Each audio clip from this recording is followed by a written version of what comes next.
Hello, thanks for joining me, astrologer Patrick Arundell, for your in-depth horoscope forecast for week commencing the 12th of August for the Sun or the Ascendant. If you've yet to subscribe to my channel, I'd be honoured if you did so now. This week kicks off with Jupiter starting to go forwards after a 4-month backward journey. That's something we can all celebrate. Jupiter is about expansion, it's about travel, it's about philosophy, higher education, anything to do with overseas connections, but it's also to do with a kind of essential fairness. And over the last 4 months, if there have been parts of our existences which seem to have been bogged down and restrained in some way, I do feel that things can start to pick up. Now, Jupiter is supported superbly by Mercury, which moves on Monday into the sign of Leo. It's actually coming back into this sign after its retrograde, and by the middle of this week is fully out of shadow. And this is going to see us all feeling much more outward going, much more upbeat, and a little less introverted. Its rotation through the sign of Cancer does bring a more emotional and watery element to the logic that Mercury asks us to embrace.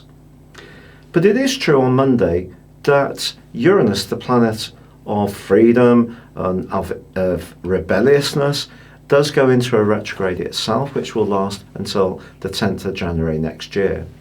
I think if you have been making some changes to the foundations of your world, especially those that are more innovative, it's possible that some experiments haven't worked, and the interim period will ask us to look at those things afresh and to perhaps settle down the things that have been going well and perhaps find other things that may complement the different and innovative approaches we have been trying. But this is a week when there is also a full moon, and this full moon occurs in the friendly democratic sign of Aquarius.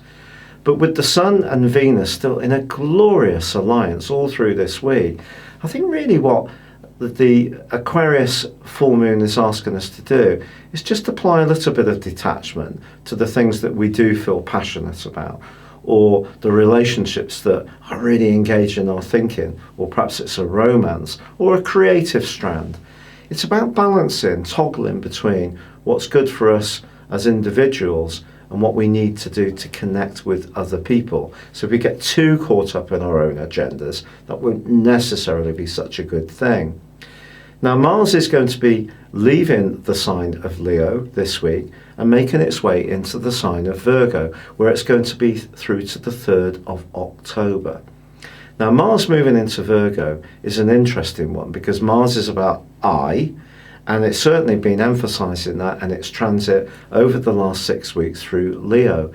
In the sign of Virgo, it's more to do with virtuousness, and it's therefore more about what we can do for others, being of service, but also making sure that we use the extra energy it gives us in an industrious, practical and productive way.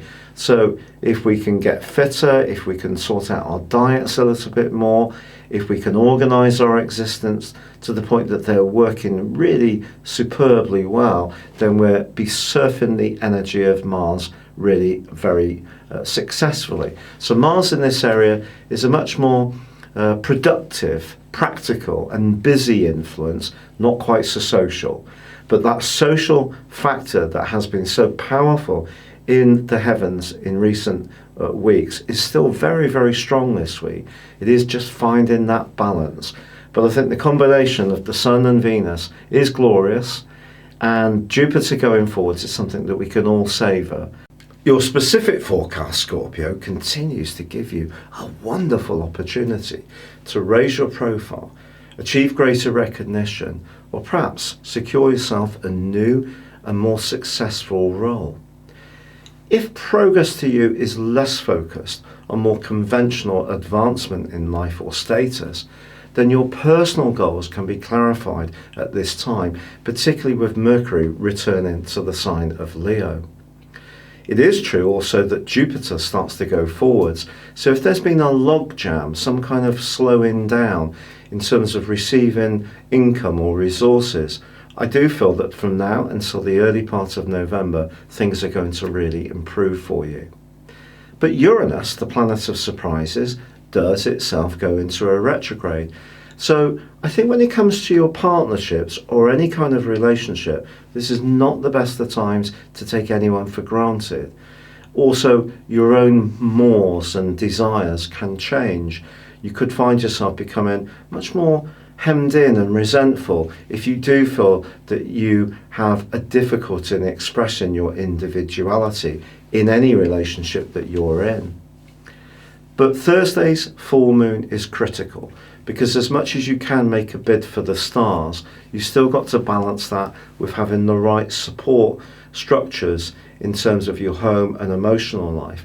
And if that is out of kilter, try to make sure that you're giving support to those who are helping you, or you're mindful of your own needs to get downtime and rest.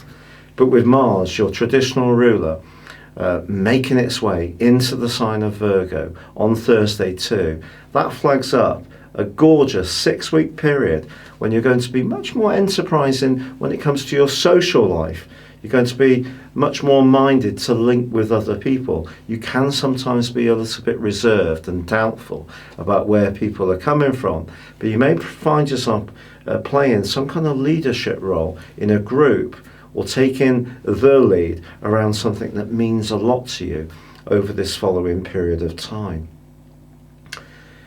It's been a real pleasure being with you, Scorpio. If you'd like to know more about personal astrology based on your time, date and place of birth, why not join me at my chart store by clicking on the link below. You can gain a 30% discount on a chart, on a combination of character analysis and 12-month forecast, or choose to have a personal consultation with me. But for now, good luck and goodbye.